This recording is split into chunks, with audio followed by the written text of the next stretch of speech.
Friends, आप सभी का एक बार फिर से स्वागत है मेरे चैनल अभी स्टडीज पर। सबसे पहले जिन्होंने अभी तक मेरा चैनल सब्सक्राइब नहीं किया है, प्लीज़ जाके चैनल को सब्सक्राइब करें, जिनसे आपको मेरी डेली करंट अफेयर की वीडियो मिलती रहेंगी। चलिए आज का करंट अफेयर की क्लास चालू करते हैं। आज का हमारा पहला क्वेश्चन है, किस मंत्रालय ने हाल ही में प्रदर्शनी और सम्मेलन केंद्रों के लिए बुनियादी ढांचे का दर्जा दिया है? इसके ऑप्शन है रक्षा मंत्रालय, गृह मंत्रालय, वित्त मंत्रालय या डी कृषि और किसान कल्याण मंत्रालय। तो दोस्तों इसका आंसर है वित्त मंत्रालय। हाँ जी, क्या आंसर है इसका? वित्त मंत्रालय। वित्त मंत्रालय हाल ही में वित्त मंत्रालय ने प्रदर्शनी और सम्मेलन केंद्रों के लिए बुनियादी ढांचे का दर्जा दिया है।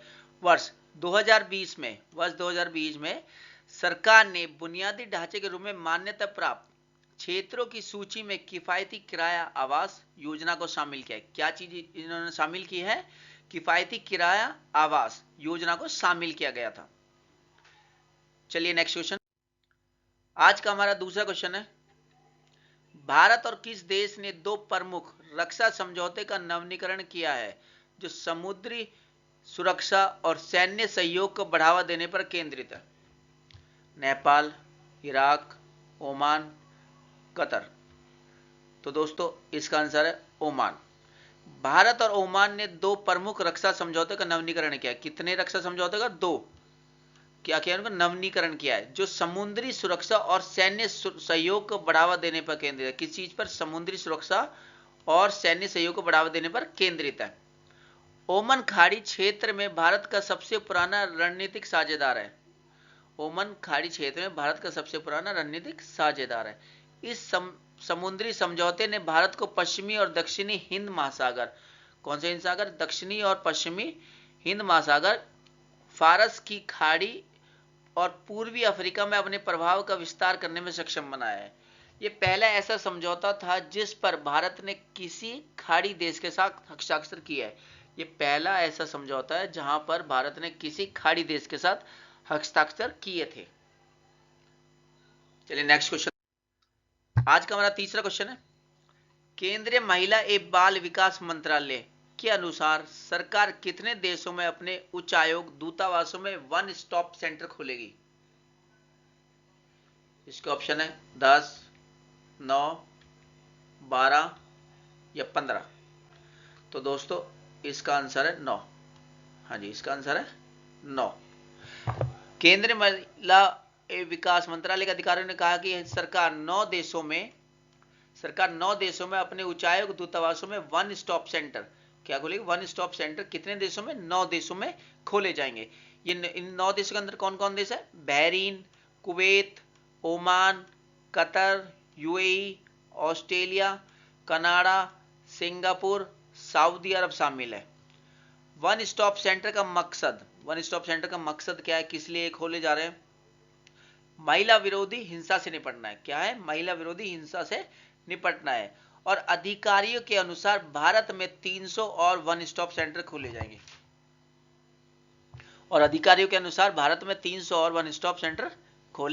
जाएंगे। Next question. आज का हमारा चौथा क्वेश्चन है, निम्न में से किस राज्य के राज्यपाल सत्यदेव नारायण आर्य ने संपत्ति क्षति वसूली विधेयक 2021 को मंजूरी दे दी है? ऑप्शन है हरियाणा, पंजाब, बिहार या झारखंड। तो दोस्तों इसका आंसर है हरियाणा। हाँ जी, हरियाणा के राज्यपाल सत्यदेव नारायण आर्य, हरियाणा के राज्यपाल कौन है? सत्यदेव नारायण आर्य ने संपत्ति क्षति वसूली विधेयक 2021 को मंजूरी दे दी है। हरियाणा के राज्यपाल सत्यदेव नारायण आर्य ने संपत्ति क्षति वसूली विधेयक 2021 को मंजूरी दे दी है, जिसके बाद ये कानून बनाया गया। ये संपत्ति क्षति वसूली विधेयक है क्या? कानून के तहत सरकार के पास किसी भी प्रदर्शन के दौरान सरकारी संपत्ति को नुकसान पहुंचाने वालों से नुकसानों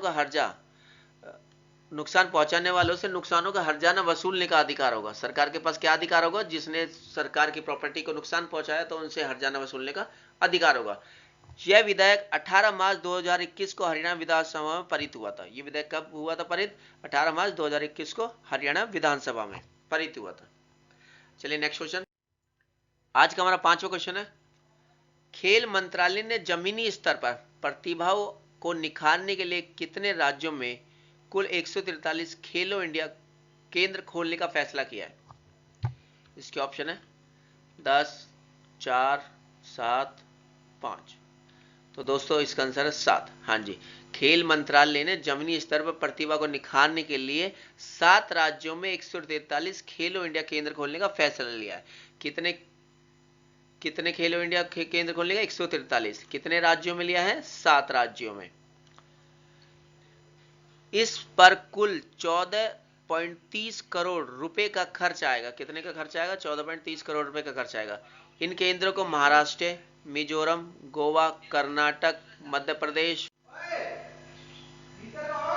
इन केंद्रों को महाराष्ट्र, मिजोरम, गोवा, कर्नाटक, मध्य प्रदेश, अरुणाचल प्रदेश और मणिपुर में स्थापित किया जाएगा।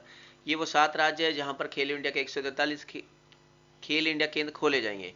प्रत्येक केंद्र में किसी एक खेल की सुविधा उपलब्ध होगी।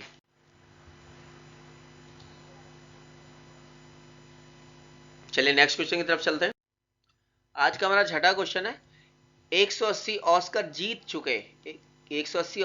चुके 97 वर्ष पुराने हॉलीवुड स्टूडियो MGM को किस कंपनी ने 8.45 अरब डॉलर में खरीद लिया है? हाँ जी, MGM को किस कंपनी ने 8.45 अरब डॉलर में खरीद लिया है? इसका ऑप्शन है फ्लिपकार्ट, बी स्नैपडील, पेटीएम या अमेजोन। तो दोस्तों अमेजोन ने MGM को 8.45 अरब डॉलर में खरीद लिया है। अमेजोन और MGM ने 26 मई को एक निर्णायक विलय समझौता करने की घोषणा की है। इसके तहत अमेजोन 8.45 अरब डॉलर में MGM का अधिग्रहण करेगी। MGM स्टूडियोज की स्थापना मार्कस लोई और लुइस बी ये MGM की स्थापना किसने की थी? मार्कस लोई और लुइस बी मेयर ने 17 अप्रैल 1924 को की थी। कब की थी? 17 अप्रैल 1924 को।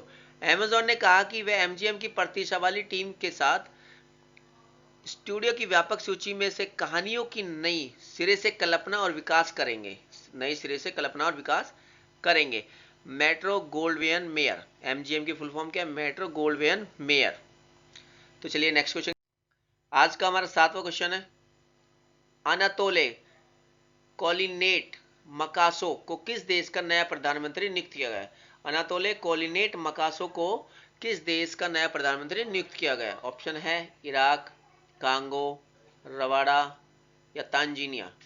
तो इसका आंसर है कांगो।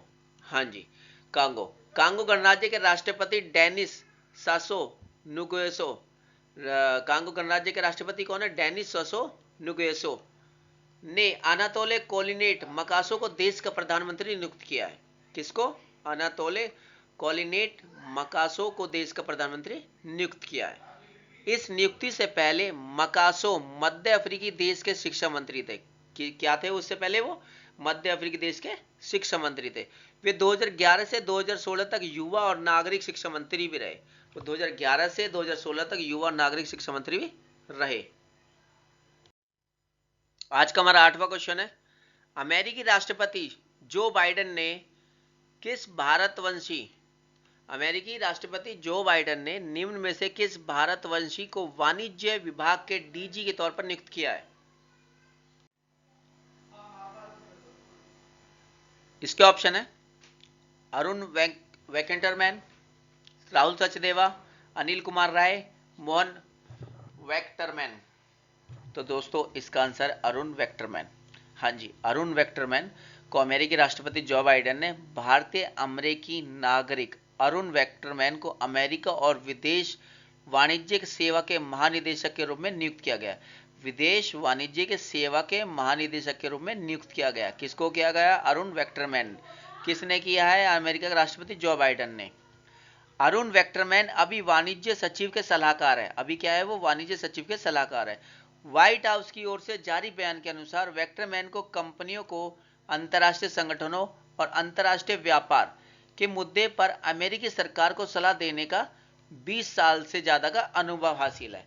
क्या है? अमेरिकी सरकार को सलाह देने का 20 साल से ज्यादा का अनुभव शामिल है उनको।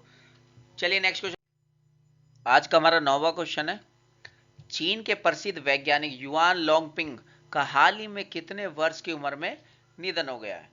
जी, चीन के प्रसिद्ध वैज्ञानिक युआन लोंगपिंग का हाल ही में कितने वर्ष की उम्र में निधन हो गया? उसके ऑप्शन है 61 वर्ष, 71 वर्ष, 81 वर्ष या 91 वर्ष।